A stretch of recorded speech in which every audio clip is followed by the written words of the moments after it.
Hello friends. Okay so आज थोडा timing overlap झाला होता सुबोधचा. आणि मग कसं दोन्ही बॅच सध्या आपण बॅलन्स ठेवतोय म्हणून आज पुन्हा आपण ऑनलाईन घेऊन घेऊ. ठीक आहे. मला वाटतं गजानन सरांचा क्लास त्या ठिकाणी आज ॲक्च्युली सुरू झाला होता. So today's class is on yes YouTube form. So कल हमने स्टार्ट किया था अब commercial application of biotechnology. Okay. और उसमें जो फर्स्ट आया था दैट इज क्रॉप बायोटेक्नोलॉजी. तो क्रॉप में हमने ए बी और सी ऐसे 3 पॉइंट लिए थे, मतलब दिए हमको. तो उसमें से 2 पॉइंट हो चुके हैं. दो मतलब दूसरे पॉइंट का थोड़ा सा बाकी है. पहला पॉइंट था हाइब्रिड सीड. ओके. उसके बाद हाइब्रिड सीड में फर्स्ट आया था, सॉरी क्रॉप बायोटेक्नोलॉजी में ए वाला था हाइब्रिड सीड. सेकंड था GM plant that is genetically modified plant. उसके दो एग्जाम्पल थे, बीटी कॉटन और उसमें बीटी ब्रिंजल आया था. देन था गोल्डन राइस और उसमें ये थर्ड पॉइंट दिया herbicide tolerant plant. Okay. Now today we start that herbicide tolerant plant. Clear. Now herbicide tolerant plant, तो पहले हमको ये पढ़ना पड़ेगा कि हर्ब या वीड्स क्या होता है. दोनों वर्ड एक ही होते हैं. आप उसको एक तो हर्ब बोलो या फिर वीड्स बोलो. So what are that herb और weeds? So simply unwanted crop grown along with our main crop. जैसे हम मेन क्रॉप का जो कल्टीवेशन कर रहे हैं उसके साथ बहुत सारे डिफरेंट टाइप्स के प्लांट वहाँ पे अपने आप उग जाते हैं ना.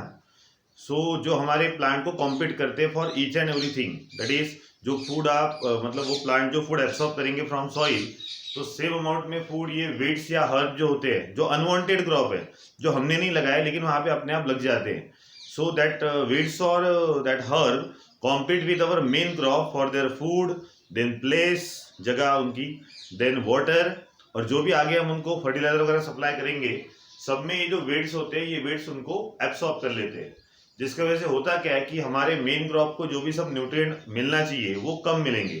And due to that the production of our main crop is affected. तो इसीलिए पहले पुराना तरीका क्या था, तो जनरली वीड्स या हर्ब होता है तो उसके लिए वीडीसाइड या हर्बिसाइड हमको स्प्रे करना पड़ता था. ठीक है.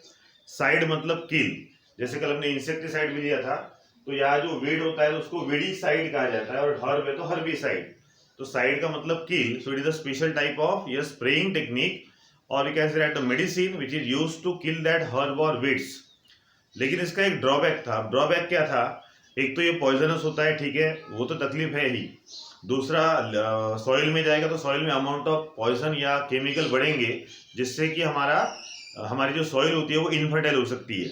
और तीसरी सबसे बुरी बात या डेंजरस कंडीशन, अब जाहिर है ये जो हर्ब या वीड्स है ये भी प्लांट है ना, और हम अपना जो मेन क्रॉप है वो भी प्लांट होता है. तो अगर इनको वो हर्बिसाइड या वीडिसाइड मार सकता है तो सेम उसका इफेक्ट अपने मेन क्रॉप पे भी होगा.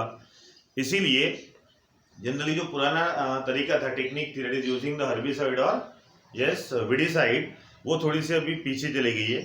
तो फिर हमने बायोटेक्नोलॉजी का यूज करके किया क्या? सो यूजिंग बायोटेक्नोलॉजी हमने आज क्या किया है, तो हर्बिसाइड टॉलरेंट प्लांट प्रोड्यूस किए.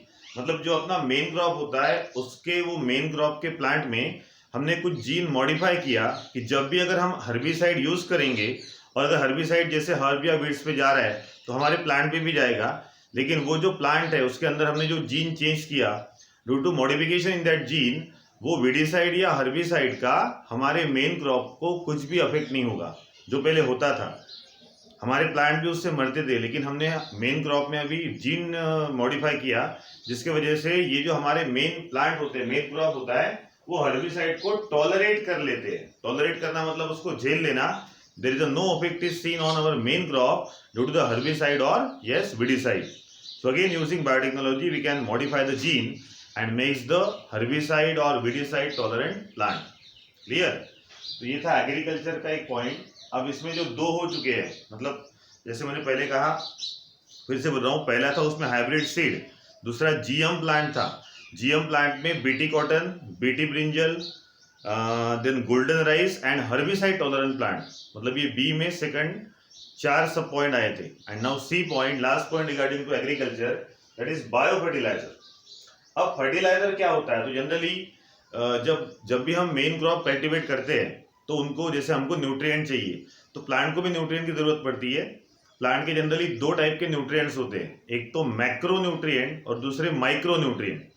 मैक्रो मतलब the nutrient which absorb by the plant in large amount, plant को जो न्यूट्रिएंट ज़्यादा लगेंगे वो मैक्रो, और जो न्यूट्रिएंट प्लांट बहुत कम या ट्रेसेस मतलब बहुत कम क्या करते हैं, एब्सॉर्ब करते हैं, वो हो गया माइक्रो न्यूट्रिएंट।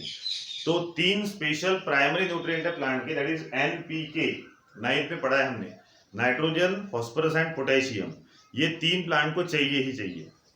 तो एक्चुअली फर्टिलाइजर जो हम एक्चुअली प्रोवाइड करते हैं उसका मेन एस्पेक्ट क्या है, तो जो प्लांट की ग्रोथ हो रही है, तो ग्रोथ होने के लिए जाहिर है उसको क्या लगेगा, yes it require the nutrient. तो ये न्यूट्रिएंट हम एक्स्ट्रा में सप्लाई करते हैं, क्योंकि सॉइल में अमाउंट ऑफ न्यूट्रिएंट बहुत कम होते हैं, प्लांट उसको किसी ना तरीके से एब्सॉर्ब कर लेंगे, लेकिन अगर प्लांट को न्यूट्रिएंट ज़्यादा मिले तो प्रोडक्शन अच्छा होगा, और इसीलिए हमको एक्स्ट्रा उनको वो न्यूट्रिएंट सप्लाई करना पड़ता है। सो ये जो एक्सेसिव न्यूट्रिएंट हम उनको सप्लाई करते हैं for proper growth and development, that is simply called as fertilizer. अब फर्टिलाइजर में 2 तरीके फिर से आते हैं। एक तो होता है नेचुरल फर्टिलाइजर, जो हमने नेचुरल तरीके से बनाया और उसमें सभी कंपाउंड नेचुरल रहेंगे, जो प्लांट को कम अफेक्ट करेगा, and that natural fertilizers are called as manure. और दूसरा होता है मैन मेड, जिसको हम सिंपली कहते हैं केमिकल फर्टिलाइजर। अब मैन्यूअर अगर है नेचुरल फर्टिलाइजर, तो उसका कोई ज्यादा ड्रॉबैक नहीं है, उससे न्यूट्रिएंट प्लांट को सप्लाई होंगे, लेकिन थोड़ा सा ये धीमा काम करता है, मतलब अमाउंट ऑफ न्यूट्रिएंट बहुत ज्यादा उनको नहीं मिलते, तो ठीक ठाक है, थोड़ा सा प्रोडक्शन आपको मिलेगा, लेकिन as compare to chemical fertiliser production कम मिलता है। तो सीधी बात ये कि भाई नेचुरल फर्टिलाइजर का कोई ड्रॉबैक नहीं है प्लांट के लिए, but instead of natural if we supply the manmade fertilizer that is chemical fertilizer, इससे प्रोडक्शन तो बहुत हाई मिलेगा। मतलब अगर आपने फर्टिलाइजर केमिकल यूज किया तो जो भी आपको एक 10 क्विंटल प्रोडक्शन मिल रहा था वो एकदम 20, 30, 40 क्विंटल मिल सकता है, लेकिन ओवर यूज अगर इसका हो गया, ओवरडोज अगर हो गया, तो ये सॉइल को इनफर्टाइल कर लेगा। मतलब आपको 3-4 साल तो बहुत अच्छा प्रोडक्शन मिलेगा due to use of chemical fertilizer, लेकिन उसके बाद हमारी जो सॉइल है वो इतनी इनफर्टाइल हो जाएगी कि पहले जो आपको एक 10 क्विंटल प्रोडक्शन मिलता था वो अभी एकदम 8, 9 या 5 पे भी आ सकता है। इसीलिए फिर हमने क्या किया, तो हमने बायो फर्टिलाइजर बायोटेक्नोलॉजी का यूज करके फॉर्म किए। अब नाम में ही मीनिंग है bio fertilizer, that is simply that fertilizer in which living things are use.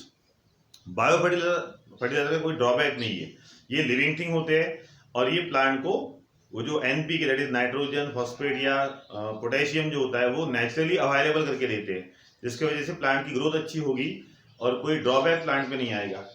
तो क्या होता है, क्या करते हैं bio fertilizer, so bio fertilizer increase the nitrogen fixation. अब 9th में हमने पढ़ा, जब नाइट्रोजन फिक्सेशन होगा तभी फ्री अमाउंट ऑफ नाइट्रोजन या molecular form of nitrogen soil में जाएगा और फिर प्लांट उसको एब्सॉर्ब करेंगे। उसी के साथ पोटैश मतलब फॉस्फेट या फिर जो पोटेशियम होता है वो भी नेचुरल तरीके से बनना चाहिए।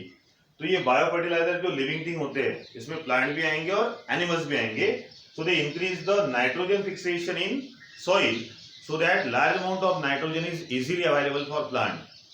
In the same way क्या करेंगे, वो फॉस्फेट का सोल्यूबिलाइजेशन बहुत अच्छे करते हैं। मतलब जो फॉस्फेट ग्रुप होता है सॉइल में PO4, उसको वो ब्रेक करेंगे, जिसकी वजह से फॉस्फेट लार्ज अमाउंट में सॉइल में सोल्यूबल होगा, और ये सोल्यूबल किया हुआ फॉस्फेट फिर प्लांट उसको एब्सॉर्ब करेंगे। क्लियर? तो नाइट्रोजन फिक्सेशन या फॉस्फेट सोल्यूबिलाइजेशन की जो एबिलिटी होती है प्लांट की, दैट एबिलिटी इज इंक्रीज और increases by using the bio fertilizer. अब बायो फर्टिलाइजर अगर हमने यूज किया तो केमिकल फर्टिलाइजर यूज करने की जरूरत नहीं है, और जो भी केमिकल की वजह से ड्रॉबैक आए थे, सॉइल में जो भी इनफर्टिलिटी आई थी या प्लांट को जो तकलीफ हुई थी, वो कुछ भी नहीं होगी, and that growth of plant is very good condition using the bio fertilizer. Example animal में, मतलब एनिमल ऐसे जो नाइट्रोजन फिक्सेशन या फॉस्फेट जनरली सोल्यूबलाइजेशन करेंगे, तो उसमें जैसे हमने 9th में पढ़ा एक राइजोबियम होता है। Rhizobium is a soil bacteria which is normally present on the root of plant. ये राइजोबियम प्लांट के रूट को चिपक जाता है, नोड्यूल फॉर्म करेगा, हमने 9th में 8th चैप्टर में पढ़ा था, है ना। देन सेकंड होता है अजोटोबैक्टर या Azotobacter. It is again soil bacteria which is normally present in the free form. ये कोई ऐसे रूट के साथ अटैचमेंट नहीं करता, लेकिन फ्री फॉर्म में रहेगा। तीसरा है नॉनस्टॉक, जो नया नाम है। नॉनस्टॉक नाम के भी ऐसे कीड़े होते हैं बारीक बारीक, जो सॉइल में रहेंगे और बहुत बार अराउंड द रूट्स होते हैं, जो वहाँ पे रूट्स को, प्लांट के रूट्स को नाइट्रोजन अवेलेबल करके देते हैं। देन होता है एक एनाबिना। एनाबिना जनरली एक्वाटिक देखा जाता है। और एक अजोला नाम का प्लांट है, ये प्लांट भी नाइट्रोजन फिक्सेशन करता है, जो नाइट्रोजन अवेलेबल करेगा और दूसरे प्लांट उसका यूज करेंगे। तो अजोला जनरली एक्वाटिक जनरली इसमें बहुत ज़्यादा यूज होता आहे. ये देखो, ये अझोला नदीमध्ये जर तुम्ही पाहिलं असेल तर शेवाळ तर असतेच, पण शेवाळासोबत बरेचदा तुम्हाला या पद्धतीचं ग्रीन अशी ग्रीनरी म्हणजे एक जशी चटई वगैरे असते ना, किंवा एक वेलवेट जैसा पूरा कोट आ जाता है on the yes water surface, वो है Azolla plant which carry out the nitrogen fixation in water. So they are some example of yes biofertiliser which is use as, मतलब बायोफर्टिलाइजर के तौर पे उसको हम यूज करते हैं. तो राइजोबियम, अजोटोबैक्टर, नॉस्टॉक और Anabaena, they are the animal and Azolla is the plant. Clear? तो ये था हमारा फर्स्ट पार्ट, बोल सकते हैं first commercial application regarding to crop biotechnology. Now अब सेकंड आ रहा है एनिमल हस्बेंड्री. अब एनिमल हस्बेंड्री वैसे देखा जाए तो इसके डिफाइन मतलब it is a branch of that agriculture और साइंस बोल सकते हैं, that can deals with the study of yes simply rearing of animal. मतलब जो डोमेस्टिकेशन हम करते हैं एनिमल का, तो उसमें उसका फीड मतलब food, then health, then hybridization technique, ये सभी का स्टडी होता है. और ये ब्रांच को हम कहते हैं animal husbandry. So the branch of agriculture और science that deals with the study of feeding, health care and reproductive technique of animal is simply called as animal husbandry. तो हमको यहाँ पे जो एग्जाम्पल दिया है वो दिया है रिप्रोडक्टिव केस का, दैट इज हाइब्रिडाइजेशन टेक्निक का, using biotechnology. So nominally in animal husbandry biotechnology is use in the reproductive method. अब जैसे क्या होता है कि एनिमल की बात अगर हम करें तो उसमें दो टाइप के एनिमल्स मिलेंगे. एक तो milch animal which can give the milk, and दूसरे होते हैं draft animal. Draft animal is use for farm work, मतलब दूध देने वाले वो मिल्च एनिमल कहलाएंगे, they are the milch animal females. And जो मेल होते हैं they are use for farm work. तो जनरली यहाँ पे दो टेक्निक आपको दी है. अब ये दोनों टेक्निक थोड़ा समझने में, अगर थर्ड चैप्टर अपना होता था तो इजी जाता था. तो ये दोनों भी मैं आपको शॉर्ट में समझाता हूँ, लेकिन फिर से हम ये डिटेल लेंगे थर्ड चैप्टर में, क्योंकि ह्यूमन में भी ये दिया है. तो पहली टेक्निक है आर्टिफिशियल इंसेमिनेशन, सेमिनेशन चाहिए सॉरी, हाँ, आर्टिफिशियल इंसेमिनेशन. एंड सेकंड दिया है एम्ब्रियो ट्रांसफर. तो एक तो है मेल एनिमल के लिए, दूसरा है फीमेल एनिमल के लिए. जनरली जो मेल एनिमल होता है which can produce the male gamete, जिसको स्पर्म कहा जाता है, लेकिन उसके साथ बहुत सारे ग्लैंड का सिक्रीशन होता है, इसलिए मेल गमेट को यहाँ हम बोलेंगे सीमेन. क्लियर? मैंने लिखा है semen is the yes it is the liquid which contain male gamete, that is sperm. तो जनरली क्या होता है, ये जो सीमेन होता है it is the male gamete, it is transfer in the body of female, और फिर मेल और फीमेल का क्या होगा, फ्यूजन होगा. Male gamete female gamete is fuse to form the zygote. ये पढ़ा था हमने उस दिन. Zygote is again develop into finally embryo, और एम्ब्रियो से फिर वो पर्टिकुलर एनिमल बनेगा जो भी मेल या फीमेल बनना है. क्लियर? अब होता क्या है, तो बहुत बार ये जो सीमेन होता है इज मेल गमेट, ये फीमेल के बॉडी में ट्रांसफर होना थोड़ा सा प्रॉब्लमेटिक केस हो जाता है, जिसकी वजह से होता क्या है कि प्रॉपर तरीके से रिप्रोडक्शन नहीं होगा, और जो ऑस्प्रिंग आने वाले या प्रोड्यूस होने वाले वो नहीं होते. बहुत बार ऐसा भी होता है कि वो जो फीमेल होती है वो अगर अलग स्पेसीज की है और मेल अगर एनिमल अलग स्पेसीज का है, तो यहाँ पे भी जो एक रिप्रोडक्शन की एबिलिटी होती है वो प्रॉपर नहीं होती. तो फिर हम करते क्या है, व्हाट इज आर्टिफिशियल इंसेमिनेशन. तो वो जो मेल होता है एनिमल, उसके बॉडी से हम सीमेन निकाल लेते हैं, that is sperm, and then it is transfer by means of artificial method inside the body of female animal. मतलब मेल से, जैसे ह्यूमन में आपने सुना होगा स्पर्म डोनर, है ना, एक विकी डोनर पिक्चर आया था, उसमें वो रेफरेंस दिया है कि भाई मेल के बॉडी से स्पर्म निकाल लो and then artificially it is transfer in the female body. अब वो आर्टिफिशियली जब ट्रांसफर होगा तो उसी को कहा जाता है आर्टिफिशियल इंसेमिनेशन. फिर वो सीमेन मतलब स्पर्म और जो एग प्रोड्यूस हुआ इन द फीमेल बॉडी, दोनों का फ्यूजन होगा और नेचुरल तरीके से जाइगोट और एम्ब्रियो बनेगा. तो अगर आर्टिफिशियली हमने सीमेन ट्रांसफर किया तो इसी को कहा जाता है आर्टिफिशियल इंसेमिनेशन. यूजिंग बायोटेक्नोलॉजी ये प्रोसेस अभी स्टार्ट हो चुकी है. और फीमेल की बात करें तो बहुत सी फीमेल एनिमल ऐसी होती है जिनके बॉडी में ये जो जाइगोट बना था वो जाइगोट प्रॉपरली ग्रो नहीं होता, उसका एम्ब्रियो नहीं बनता. कुछ कंडीशंस होती है, कुछ ड्रॉबैक्स होते हैं फीमेल बॉडी में. ये ह्यूमन में भी पाया जाता है, लेकिन हम बात करें एनिमल की, तो ऐसे टाइम में हम क्या करेंगे, तो लेबोरेटरी में मेल और फीमेल गमेट दोनों वहां से निकाल लिया जाएगा और लेबोरेटरी में दोनों का फ्यूजन होगा टू मेक द जाइगोट. ये जायगोट को वहाँ पे फेवरेबल कंडीशन लेबोरेटरी में ही प्रोवाइड की जाएगी जब तक वहां से एम्ब्रियो नहीं बनता। And when embryo is develop in the laboratory then that embryo is transfer in the female animal. वो जो फीमेल एनिमल है जिसके बॉडी में जायगोट से एम्ब्रियो प्रॉपर नहीं बन रहा था, उसके बॉडी में डायरेक्ट एम्ब्रियो ट्रांसफर किया जाता है। फिर एम्ब्रियो का आगे जो फीटस या होल एनिमल बनेगा वो प्रोसेस एज इट इज चलेगी। So that is the reproductive means using biotechnology in the animal husbandry, artificial insemination and embryo transfer। मतलब जनरली होता क्या है कि अलग अलग स्पेसीज का अगर हमको फ्यूजन करना पड़े, मतलब मेल अलग स्पेसीज का है, फीमेल अलग स्पेसीज की होती है, तो जनरली दोनों में कैरेक्टर अच्छे होते हैं। जैसे कल हमने देखा हाइब्रिडाइजेशन, ऑरेंज प्लांट का एग्जांपल हमने लिया था, बराबर है। तो वैसे अगर एनिमल में किया जाए तो वो है आर्टिफिशियल इंसेमिनेशन या एम्ब्रियो ट्रांसफर। तो ह्यूमन में इसको दो नाम आएंगे, गिफ्ट और जिप्ट। गिफ्ट मतलब गमेट इंट्राफेलोपियन ट्रांसफर और जिप्ट मतलब जायगोट इंट्राफेलोपियन ट्रांसफर। ये दोनों भी हम थर्ड चैप्टर में देखेंगे। तो एक्चुअली ये दो अलग स्पेसीज का जब फ्यूजन होगा मेल फीमेल का एनिमल में, तो उससे होता क्या है, generally it is used to improve the quality and quantity of animal product. जैसे मिल्क एनिमल है तो मिल्क प्रोडक्शन बढ़ेगा। मीट मतलब जो that animals which are use as a food, तो उसका मिल्क के साथ साथ मीट का भी क्वालिटी और क्वांटिटी बढ़ेगी। एंड देन ऊल, अगर ऊल होता है शीप में वगैरह, तो वहाँ पे भी आप ये कर सकते हो, जिसकी वजह से जो एनिमल प्रोडक्ट है जितने भी आपको मिल रहे हैं वहाँ पे, वो एनिमल प्रोडक्ट की क्वांटिटी और क्वालिटी अच्छी होगी। ऑल्सो अगर ड्रॉप्ड एनिमल की बात करें which is use for farm work, तो more strength animal are also develop, मतलब जो बहुत ज्यादा स्ट्रॉन्ग और रोबुस्ट रहेंगे। स्ट्रॉन्ग मतलब तो पता है, रोबुस्ट का मतलब होता है जैसे, है ना, डबल हड्डी जो बोलता हूँ मैं हमेशा, तो जिसकी वजह से उनका फार्म वर्क बहुत इजीली होगा या फिर अच्छे से वो काम खेती में कर पाएंगे। So that is about the animal husbandry, that is second part in commercial application of biotechnology. Now very important, जिसपे मैंने एक्चुअली IMP लिख के रखा हूँ यहाँ पे, ये बहुत बार एग्जाम में इसके क्वेश्चन आते हैं, तो इसमें भी हमको कुछ सब टॉपिक दिए, आज सिर्फ बेसिक हम लेंगे। So third application of biotechnology in human health, क्योंकि ह्यूमन हेल्थ की बात करें तो सिंपली हमारे सामने आएगा disease.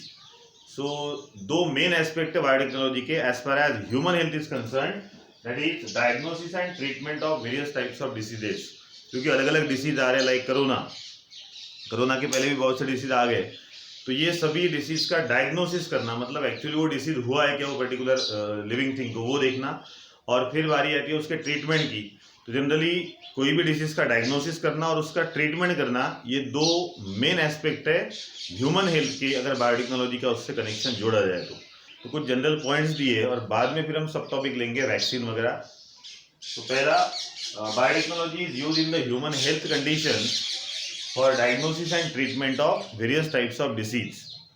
Second, biotechnology help to identify the role of gene if any। अब जैसे हमने बात की बाय बर्थ जेनेटिक डिसीज अगर है, सपोज डायबिटीज, अब वो डायबिटीज का थोड़ा सा मुझे इंसुलिन का डिटेल में लेना है तो तब मैं बताऊंगा। यहाँ सिर्फ इतना ही ध्यान रखना है कि सपोज जैसे एक कैरेक्टर है, वो कैरेक्टर अगर कंट्रोल कर रहा है तो कोई तो भी एक जीन, अगर वो जीन फॉल्टी हो गया, तो जीन फॉल्टी हुआ तो बायोटेक्नोलॉजी में हम वही कर रहे हैं ना, that is artificial genetic change. तो वो जो जीन है जो फॉल्टी है, वो फॉल्टी होने की वजह से हुआ क्या, तो वो पर्टिकुलर जो बॉडी में कैरेक्टर होगा वो प्रॉपरली फॉर्म नहीं होगा, जिसकी वजह से उसमें डिसीज आ सकता है। और ये जेनेटिक डिसीज है तो ये नॉन क्यूरेबल रहेगा।